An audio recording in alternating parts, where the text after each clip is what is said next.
fidèles téléspectateurs, merci pour votre fidélité et je crois que vous êtes nombreux à l'attente de ce programme.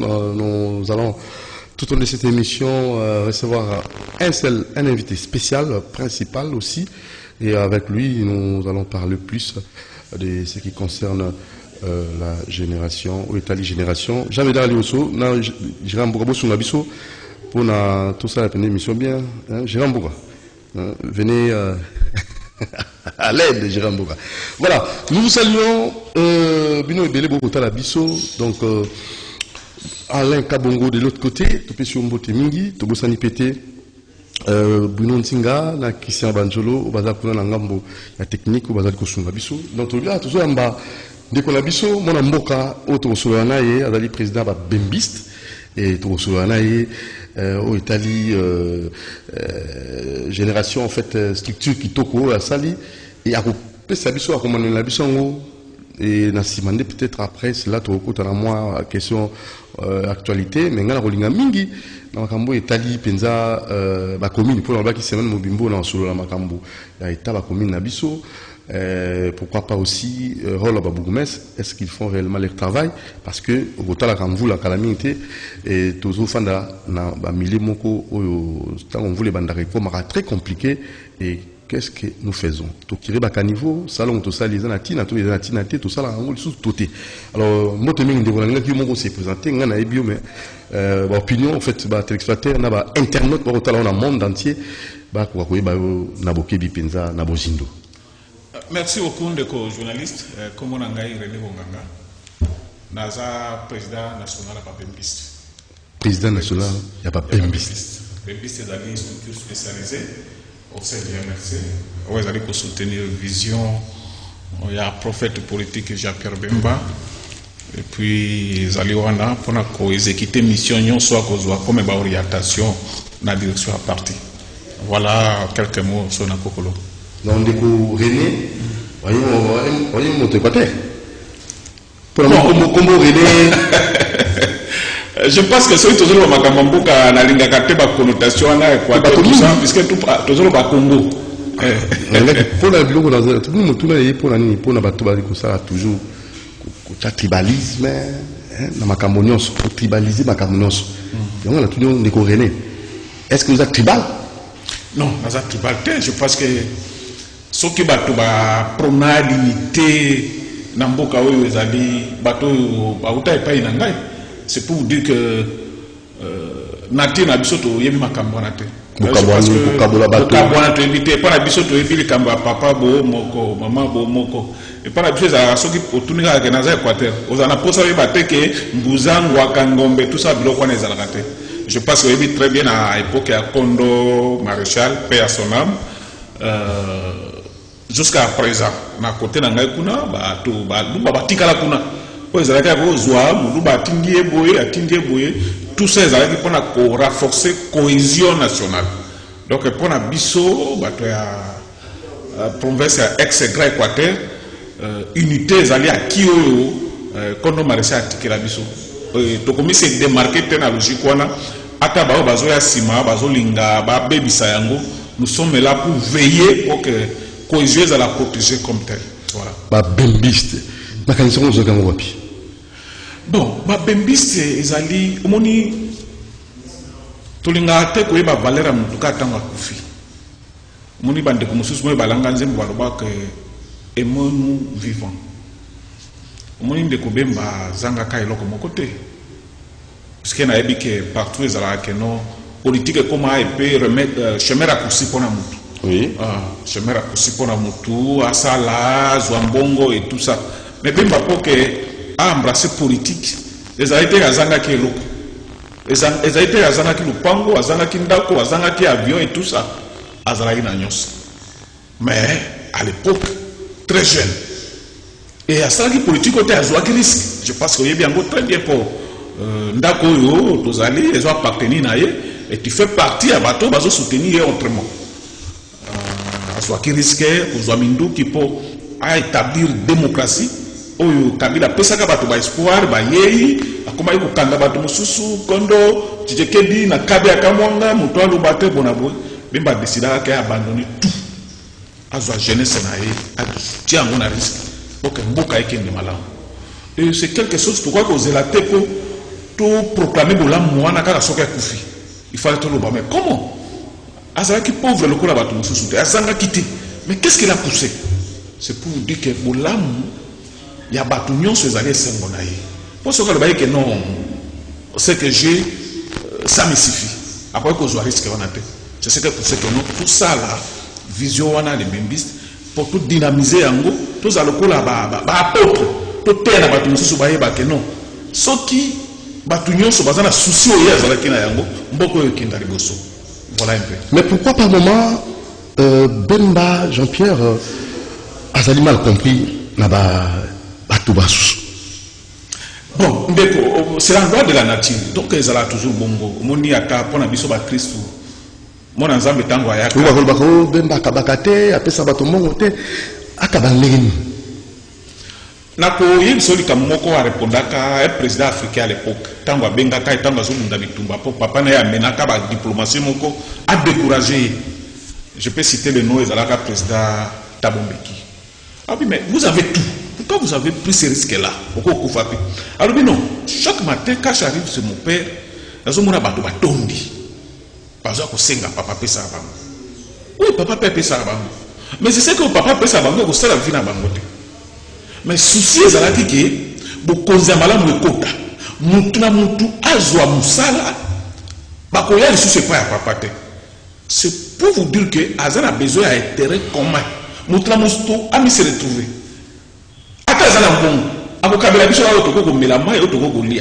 Mais quand ça la vie n'a bisoté. Très bien. On se comprend. Donc c'est ça le problème. Donc il va te ce que ça la politique derrière Bemba pour Kabila Gampongo aussi. Mais vous connaissez malamu ce qui côté misala ezali batu nyonso bazui mutuna mutu comme se retrouver na domaine aye. Donc dire que Bemba Kabakate bona. Oh ça pour ça même attaque yo mutiro banda okabulaye ku Kabila ako ça rien na vie naye. Mais ça c'est le mutu ami s'assumer. Azo musala na yaye bandenge ni ko sala pour que assurer avenir à famille naye. Donc on ne peut pas venir dans la politique pour mutaka Kabila kayo. Non, ça il faut décourager bato ya ndengwana. Ya solo le Robeti c'était dans la tomba parce que mutako bima député fami mobimba tongo ba ko tanda mapona ko sengai nambo ngo za ko zwa azuma soutina na motepo eza ko kabwa makaka na baike base nae famille nae parce que pauvreté eza tellement na ba niveau nyonso eza ko compliqué ba nyonso ça c'est très capital en tout cas mbango la formation séminaire à formation ba cadre oyo bino pigo salaki na habité formation vous allez min ko accès ngo na makamboni. Bon, je pense que ceux qui parti politique ils ont doit ta former ba militant na été formation stratégique. Ils a dit parti politique où ils ont bomba retardement. Je ne peux pas aller dans des détails pour na ba parti mo sous-somoni cacophonie zokota riacher le biboye base de le biboye tout ça tous ces amis parce que manque de formation. Bon moni MLC ali parti comme modèle parce que visionnaire na yango aibelo ko nazo sala. Nyonso zo sala mizali ba orientation na mutuna ebi rôle ni na ko sala. Nga nazali président structure spécialisée bengani ba bembiste. Na ebi ba limite nanga. Et puis avant na ebi na lo balikambo fona lo bake. Na ebi bake orientation à partir de l'obinide. Donc je ne peux pas inventer quelque chose celle na lo bayango. Importance de la formation za yango wana. Contrairement à ba parti mosusu. Oso mona ke président na bango lo biboye bango ba ke à côté parce que bazali formé te. Ba ebelo ko ba osala te. Mais na kati ya MRC oyo structure ba bembiste tozana kati to yebi vision ya MRC zani. Idéologie ya MRC zani. Na moment tozana vision ya MRC zani. Donc to ko kende à la contre na côté. Donc la formation na nyonso ezali pe ko préparer biso parce que tozali ba cadre. OK to ko gérer mboko lobby. Mais ils allaient être fanda bouillé pour lobby to mima ba matérialisme. Donc ba seka biso ndenge bazo seka. Donc MLC zo formé ba cadre na ye pour ba yebi ke ba cadre wana nde ba ba kozala ba to ba ko kamba mboka lobby. C'est pour ça que la formation des autres salima, ils allaient à Kinshasa, dans l'intérieur, ils ont continué tout ça. Et l'MLC c'était parti modèle.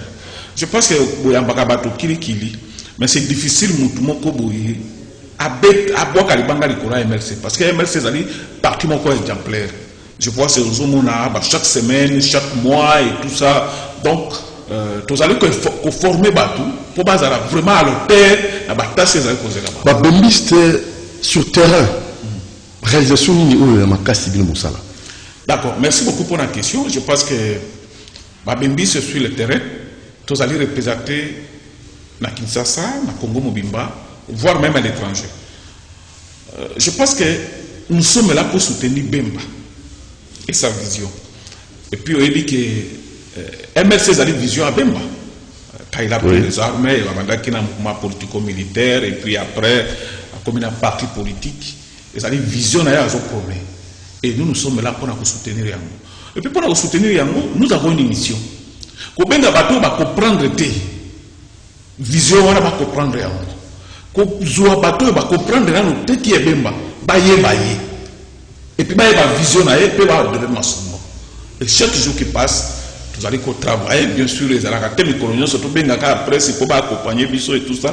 Mais je sais qu'Oyebi, c'est que nous sommes en train de faire, que ce soit à Kinshasa, à l'intérieur du pays, voire même à l'étranger. Et les alliés mission Moko, tous allons d'abord, il faut tout ça là, tout. Le président Bemba a dirigé Mbokaoyo. Parce que la vision tous allons, pour vision à tous allons sûr qu'avec cette vision, Congo est décollé. Donc, chaque jour, pour que tout le monde ait question, chaque jour, on continue toujours à travailler. De façon que mission n'a pas été à comment président de la République, pour vision OU, à Zanayango, ce qui est en place, beaucoup de décoller. Donc, pour la réalisation est allée belé. Chaque jour, nous sommes sur le terrain. Je pense que le canal de manifestation, MLCT et le Kassaomo à Babembi, c'est Bazanakat. Donc, nous sommes là pour appuyer les partis. Nous sommes là pour appuyer les partis, appuyer le président pour que visionnaire et mais c'est concrétisé. Alors là, vous êtes en fait, là, au niveau national, là, au niveau international, mais seulement Nabakoumine, chaque représentant a dit. Bien sûr, je pense que Tobadek aussi a d'abord un service de terrain et tout ce qui appelle mon à niveau interfédéral. Je pense qu'il y a déjà au niveau fédéraux pour visiter chaque fédéraux. Il faut préparer un mot.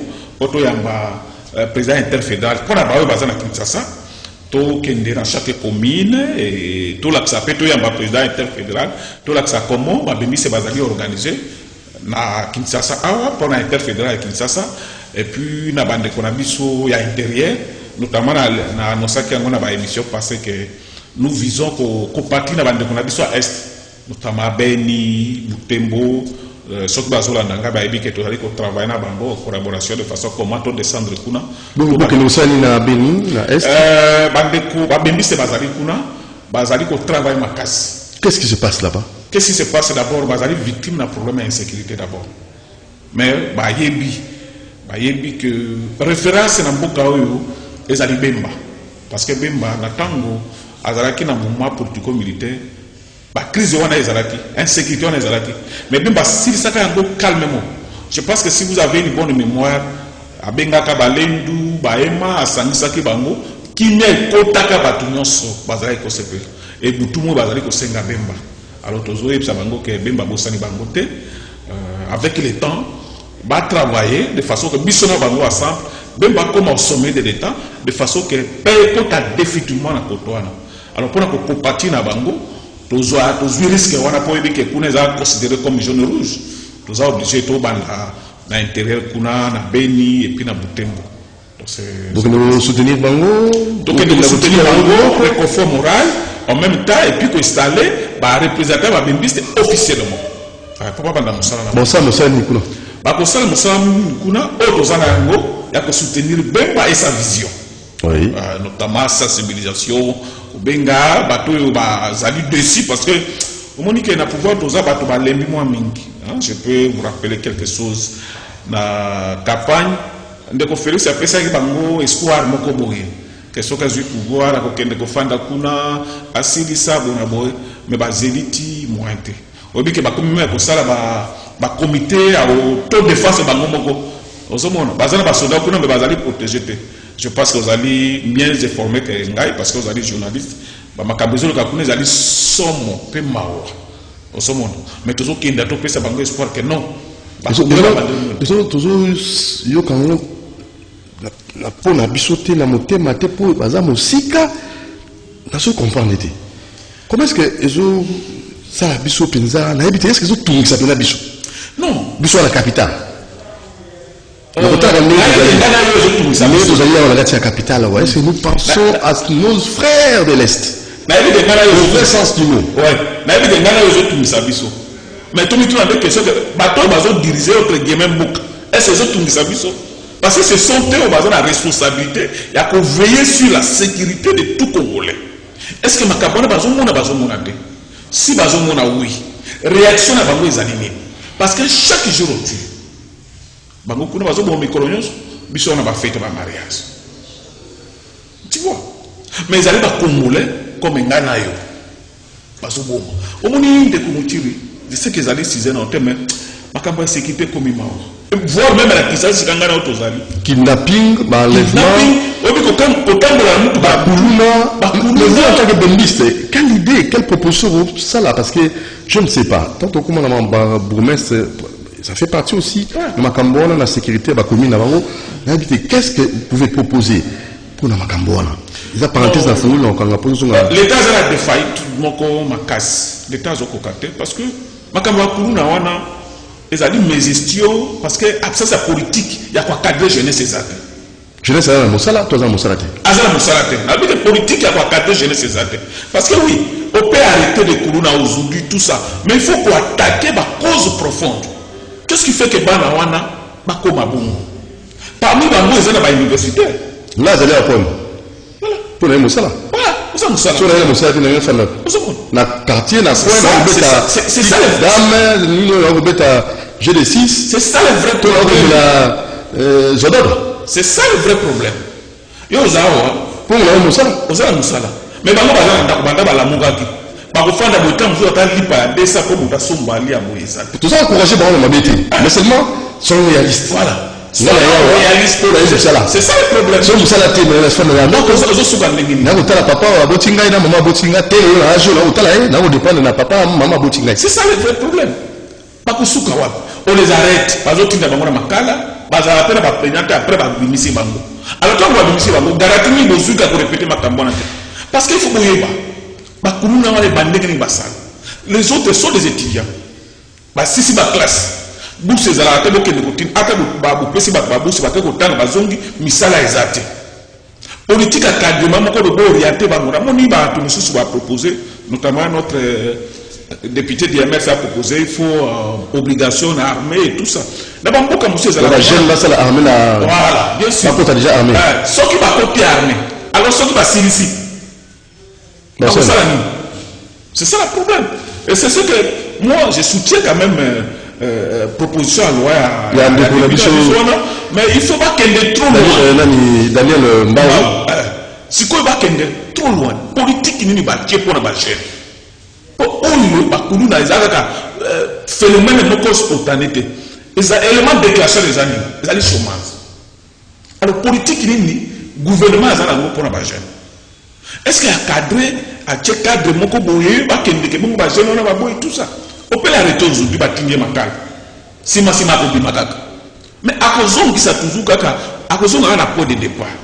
Parce que académie moko ezalité ou bien zora musala parce que pour ceux qui moi na wana zana tande ngo lobi ke oye wati ozonga la so musala sibi ozo tant que ça le pourquoi pour dire que moi espoir moko bo ezali na zo sala bona mais bango ko lié comme miracle donc mon topo lié faut que ndetanga moi si ayi bana ba suki ya moi ça que ndekuteka c'est très grave ça c'est la somba li pas dia alors to komi wapi et chaque année qui passe chaque régime zoya il fallait pas savoir espoir que la situation peut changer. Mais la situation est allée comme ils sont privés. Si on a dit que plus. Pourquoi? Parce que le chômage c'est ça. Ceux qui ont une entreprise à l'État. Jeunesse est représenté zéro. Au moins, on a une entreprise privée. Tout le monde a moins influence à la jeunesse. Donc, autant de sociétés privées, notamment le Cola du Nord. La majorité des jeunes, mais société à l'État. Pour certains, les jeunes, les a combien? Est-ce que l'État a Ça aussi c'est privé parce que Bimba Jean-Pierre a chacun en place, a Canal Kin, Alix, CTV. Pas seulement ça. Canal Kin, CTV, Radio Liberté. Ce qui ma mémoire est bonne. Ce que je ma station, la Radio Liberté, ça. La province, la Matadi. Pas moins de 1000 personnes. Mais la majorité, ce sont des jeunes. C'est l'emploi déjà. C'est l'emploi. Et la majorité, c'est des jeunes. Au cadre, vous avez des jeunes et mingi, vous avez trouvé une mousse. Mais ça, on a une société, ma fonction publique et tout ça. Vous allez trouver de vieux. Mauvaise foi ou pour instrumentaliser cette jeunesse, elle a toujours dépendant de la politicien, tant qu'on a le pouvoir, comme ça. Non, quelque part, c'est la mauvaise foi. Parce qu'on ne manque pas l'argent. Pour mon réseau Kinde, monsieur notre zaa to bakangi ba oya détourner autant, oya détourner autant. Ce qui bon on va créer une entreprise. Non bilanga. Ça ta bilanga. Ata bilanga. Ba projet ezalaki wa komona ba bukamalo. Et Kinde wapi. Ba service national musée tikaki. Et banda kwa cadre ba jeune. Et Kinde wapi. Tout ça parce que le gouvernement a la volonté. Le gouvernement si peut d'abord on y a bon ba critère que ezalité mutakomi gaga ngai kutu na komia wa na soma no palette mais là il faut que na robo faire de fonctionnement il faut que na nobo tout ça jeunesse a payé ce n'est pas bien. Très bien, alors là c'était une parenthèse toujours mais là on a deuxième rubrique autobi tourbe ma solo ya ba commune na biso ba bourgmestre ba fani na ba commune ba osa musani hein est-ce que vraiment il travaille non la biga ba bourgmestre parce que le gouverneur a tiré ba bourgmestre ils ont représenté qu'est-ce qu'ils font dans la commune, dans le bureau, ils ont des stratégies à développer, à la commune, doter, mais seulement pour clore, dans le dernier volet, dans le Cambo, en termes clairs, êtes-vous satisfait de la présidente nationale de la Babembiste et vous avancez, ou bien il y a embûche, la difficulté niveau Koutanango, est-ce qu'adhésion est ça possible, il y a un numéro de contact pour nous adhérer na mouvement qui toko salir à Bembiste. D'abord quand on a la responsabilité na place Songolo, ils ont toujours charge. Il faut ebayango. Ils ont toujours na avantage, na désavantage donc on ne peut pas se démarquer de ça. En même temps que président de Bembiste, je suis fier pour porter cette vision parce que j'ai vu que depuis arriver à Bembana Kinshasa jusqu'à présent, on est ensemble. Je n'ai jamais été ministre, je n'ai jamais accédé à un poste quelconque, mais je reste fidèle. Déjà dans Boulaboni? Voilà, mais il faut éviter d'atteindre c'est comment qu'il y a. Ouais, je n'ai jamais été. Toujours fidèle? Très fidèle, parce que je crois à cette vision. Et je sais que ça va aller. Ce qui me reste est tout simplement à convaincre les autres, à rejoindre Bisso, pour t'appuyer à à exécuter vision et tout va changer. Tout ce qui est musical na sima, tant que na 1+4, changer l'économie. On a qui stabilité monétaire, c'est juste parenthèse pour nous. Moi je suis sûr avec sa vision. Donc ce qui est à Komouana, ça va aller. Pour j'ai une grande responsabilité, il y a qu'on convaincre les bateaux. Baya ko adhérer na MLC baya ko ndima vision be bazana mo parce que surtout qui a commis na pouvoir situation que za ngeza boyete donc na mkusha na ko ipso ya kwa ouais adhésion tout ça lambo to sala ki des ana agricole numéro téléphone je pense que le numéro téléphone est ali 082 62 78 416 personne malembe pour la jeune ba kotana bon je pense que les bénis ces ali bien organisé chaque coin et si Bazali, voire même si vous avez la direction générale permanence au niveau avenue du port, au coup de référence à Bimbi César, même à l'interfédéral, au coup de que ce soit la province, comment, tous en a page Facebook, tous en a groupe WhatsApp, nous sommes bien organisés. Facebook, comment nini? Voilà, on a les Bimbistes officiels. Les Bimbistes officiels. On a page Facebook. Voilà.